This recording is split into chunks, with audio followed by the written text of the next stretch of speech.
What's up guys, welcome back to another video. Today I'm going to give my predictions for game week 3 in the Premier League.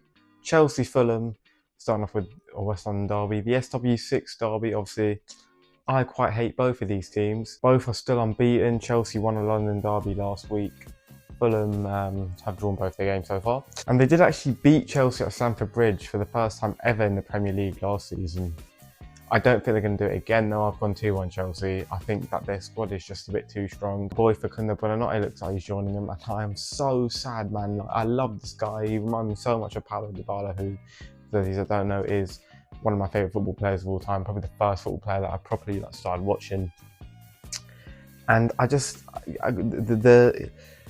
the next version of him is going to the club I hate most. I hate him, man. I can't believe my eyes. But to be fair, Fulham do have a big chance because Palmer's not playing for Chelsea and Maresca's very tactically stubborn, and Marco Silva did get the better of him last season. Obviously, Marco Silva is so tactically flexible.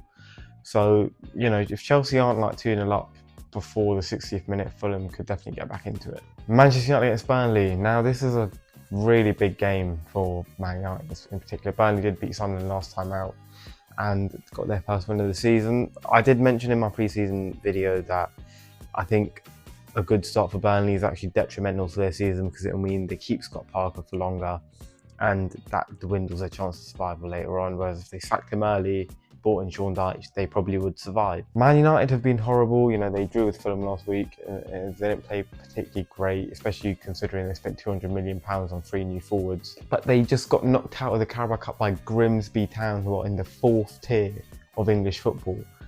Like, bro, use an £80 million striker. He was absolute dog shit. He took the 10th penalty in the shootout as well as a striker, which is just crazy. I mean, I said it when he was signed, it's a massive overpay, he's not very good. And he does have potential, but Man United is not the club you want to go to if you want to fulfill that. Ruben Amorim as well right now looks like the worst manager in the league. No tactical flexibility, just stubbornness, even when it's clearly not working, you know. And I can't lie to you, I don't know who wins this game. I think it's one that could go either way. It'll definitely be low scoring. Neither side have particularly great, you know, patterns of play going forward, but they are both decent enough defensively, although Man United, they did concede 2 to Grimsby down. But I've gone with a 0-0 draw. I think either side could nick it. I think Amorim should definitely be sacked if Manchester United do not win this game, because it's Burnley who have just come up. You spent £200 million on 3 new forwards and you're at home. You have to win. But for Burnley, again, not losing is actually bad because it means Scott Parker will survive for longer, man. And that's just not good. Sunderland against Brentford. 2 teams who will, in my opinion at least, be down in that bottom part of the table coming into the season. Unfortunately, Brentford did win last week against Aston Villa. And they also won in the Carabao Cup against Bournemouth. So they're actually doing okay right now. On the other hand, Sunderland were knocked out by Huddersfield on penalties in the Carabao Cup at home. But they did also lose to Burnley last week in the league. Obviously, they did win their first game, so they're still in a good spot right now, and I do think they're going to beat Brentford 2-1. I think Diarra will score his first goal for the club, and I also do believe that Mayenda's going to score again. He's in my FPL, so hopefully he does. Sunderland do kind of need to win this game, in my opinion, because after this they do have a tricky block of fixtures coming up where they may not be able to win for a while. So if they were to win against a team that will be down there with them, it'd be huge. Tottenham against Bournemouth. Now, Tottenham have had a perfect start to the season so far. They've won both their games and they haven't conceded a goal yet either. Thomas Frank already doing wonderfully at Tottenham. They've also just signed Xavi Simons. I don't think he'll be able to play due to the fact that he probably hasn't been registered in time, but he may well have been, and that would be amazing. The 3 players that have signed so far are all fantastic. They do still need a bit more, in my opinion, probably a backup left back and maybe another centre back if they are loaning Vuskovic out. But overall, their squad is taking a really nice shape. Bournemouth surprised me last week by keeping a clean sheet against Wolves, because I thought that, you know, they're going to be very good going forward, but they may struggle a bit defensively. And the Wolves were down to 10 men for a lot of that match. That was still quite nice to see for Bournemouth. They did go unbeaten against Tottenham last season. They were 2-0 up at the Tottenham Hotspur Stadium before throwing it away though and drawing 2-2. Tottenham have also just been handed a really easy Champions League group stage, league phase, whatever, draw. So I think they'll be very confident, new signing. Everything's looking quite good at Tottenham right now. And I think they're going to win 3-1. Destiny Udogie is also going to be returning, which is big. I mean, to be fair, Spencer's put in top class performance at left back, but I would like to see him at right back in his actual position. And also, his England call-up fully deserved, man. It's really nice to see him in there. But I think Bournemouth, as they showed against Liverpool, are still not good enough defensively. If Senesi's starting, yeah, he's going to get bullied. And yeah, I think Tottenham should be able to win just because of how much stronger defensively they are than Bournemouth. Wolves against Everton. The Wolves, one of just two teams to have lost both of their games so far. Everton got a huge win in their first ever game at the Hill Dickinson Stadium against Brighton. Jack Grealish put in a monster class performance. Got 2 assists, should have had a third as well if McNeil could have finished the easy chance that he got. But it was a really, really good performance from Everton, and I think there was also probably quite a bit of pressure that the players and the fans were feeling, you know, moving to a new stadium. But now that that first game's done and they've won it, and they won it in some really nice style, they will be confident heading into this game against a team that so far have lost both their games in the league. You know, Strand Larsen potentially, you know, going to be a bit upset that he's not been able to go to Newcastle. But Everton are also very light at the back. You know, Patterson, Asnu, both definitely not available. Same with Jared Branthwaite. Mikalenko could be back. But obviously Garner did a very good job at left back last week, and O'Brien's been doing a good job at right back. But Michael Keane is just a disaster waiting to happen, especially if Strand Larsen is playing and hasn't had his head turned, because that is just a complete mismatch. Tarkowski as well hasn't really looked very good, but midfield has been fantastic. Eric Burnham has been really impressive, and Tyler Dibbling as well could also appear for the first time as an Everton player. Totti Gomez is going to be suspended for Wolves after his red card last week, which means defensively they are maybe a little bit light. And obviously Grealish, a former Villa man, returning to the West Midlands against their rivals Wolves. I think he'll have another good game, and I'm backing Everton to get the job done. I think they're going to win 2-1. Tieno Barry's going to get his first goal, and I'm going to say Michael Keane will score from a corner, but I'm also going to say that Andre will score for Wolves. Don't really know why, I just have a feeling he will. Leeds United against Newcastle United. Leeds was smashed up last week against Arsenal, so maybe they have just crashed down in terms of momentum. You know, they had such a good performance against Everton in game week 1, but taking a heavy beating like that, even if it was expected, is going to undoubtedly make you lose your confidence. And Newcastle are a fantastic side who were robbed last week by Liverpool, as usual. Liverpool just getting every decision they want. But Newcastle are very light heading into this game. You know, Gordon obviously suspended. Stupid challenge from him, man. Like, what is he thinking?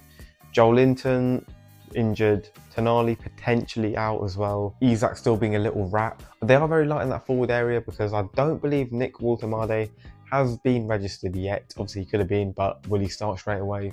Who knows? It's a big signing, to be fair, so maybe he will. I mean, Elanga, Osula, Barnes is still a very decent front three. Or even Elanga could go up front, Murphy comes in on the right.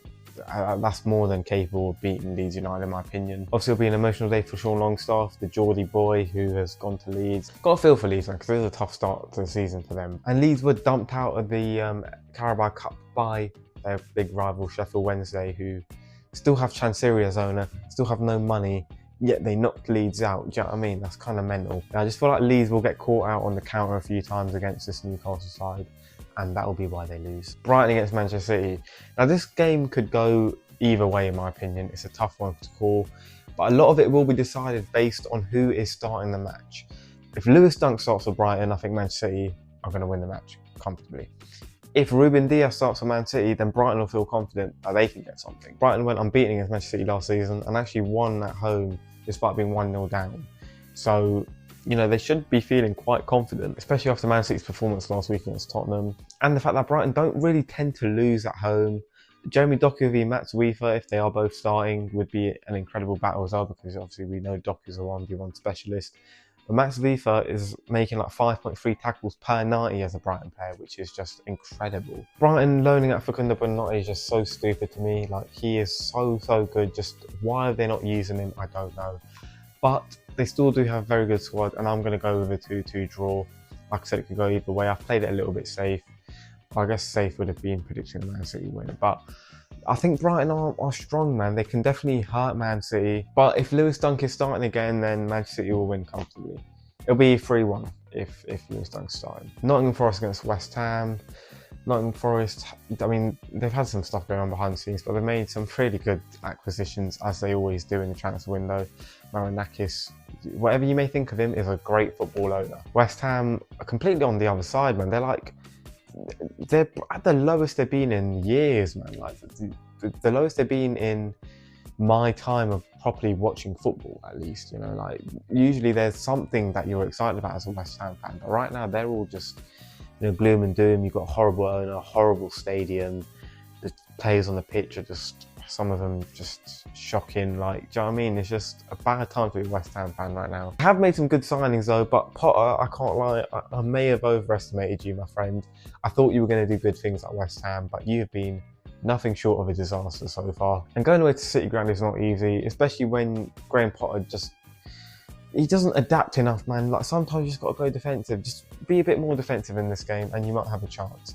But I mean, I say that he's going to play again and he's going to make 2 mistakes and Forest are going to win 3-1 anyway. They have signed Matheus Fernandes, which is a brilliant addition. You know, he adds some much needed legs into that midfield while also providing a spark of creativity. During the Carabao Cup loss as well, I mean, Bowen and whatever happened, you know, that weren't great, but Bowen is Mr. West Ham. He will bounce back and he will probably score West Ham's only goal of the game, but Nottingham Forest will score via Chris Wood with 1.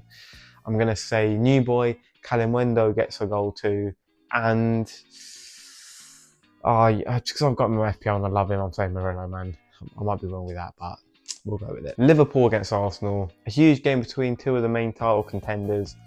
Obviously last season they both finished in the top 2. Arsenal have not lost to any of the big 6 for years now, and they haven't lost to Liverpool since like 2022 in the league or some shit. Hopefully Liverpool don't do what they always do against anyone and just get every lucky decision that's possible, because that would ruin what could be a great game. I'm going to assume the referees aren't going to do that and that they will be refereed fairly. And if they are, I think Arsenal are going to win 3-1. You know, despite the fact that Bukayo Saka's injured and Martin Odegaard might not be fit, and also Kai Havertz is out, I just feel like their style of football is just perfect to hurt Liverpool. You know, like Newcastle last week, who again were robbed because Gravenberch should have been sent off in like the first 10 minutes. Arsenal are so solid defensively, and you know, with the additions of Madueke and Eze, they're going to be much better in transition now as well.